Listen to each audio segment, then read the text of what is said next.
கேள்வி எண் 1. உலகின் பழமையான நாகரிகமாக கருதப்படுவது எது? மெசபடோமியன் நாகரிகம். கேள்வி எண் 2. ஹராப்பாவின் இடிபாடுகள் முதலில் யாரால் கண்டறியப்பட்டது? Charles Mason. கேள்வி எண் 3. சிந்து சமவெளி அகழ்வாராய்ச்சியின் போது இந்தியாவின் தொல்லியல் துறையின் இயக்குனர் ஜெனரல் யார்? Sir John Marshall. கேள்வி எண் 4. ஹராப்பா நாகரிகத்தின் மிகவும் தனித்துவமான அம்சம் எது? நகர்ப்புற மையங்கள்.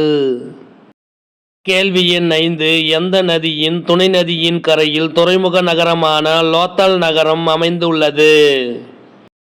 சபர்மதி நதியின் துணை நதியின் கரையில் லோத்தல் நகரம் அமைந்துள்ளது. கேள்வி எண் 6. ராஜஸ்தான், குஜராத், ஹரியானா, மத்திய பிரதேசம் போன்றவற்றில் கண்டறியப்பட்ட நாகரிகம் எது? வெங்கலக்கால நாகரிகம். கேள்வி எண் 7. பண்டைய மக்களால் கண்டுபிடிக்கப்பட்டு பயன்படுத்தப்பட்ட முதல் உலோகம் எது? செம்பு உலோகம். கேள்வி எண் 8. சிந்து சமவெளி நாகரிக மக்களின் முக்கிய தொழில் எது? வேளாண்மை.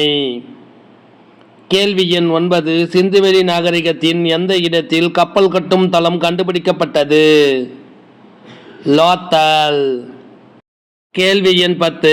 எந்த ஆண்டு மொகஞ்சதாரோ நகரம் யுனெஸ்கோவால் உலக பாரம்பரிய தலமாக அறிவிக்கப்பட்டது? கிபி 1980. இந்த வினாவிடை உங்களுக்கு பிடிச்சிருந்தா சின்னதாக ஒரு லைக் பண்ணுங்க. தேங்க்யூ.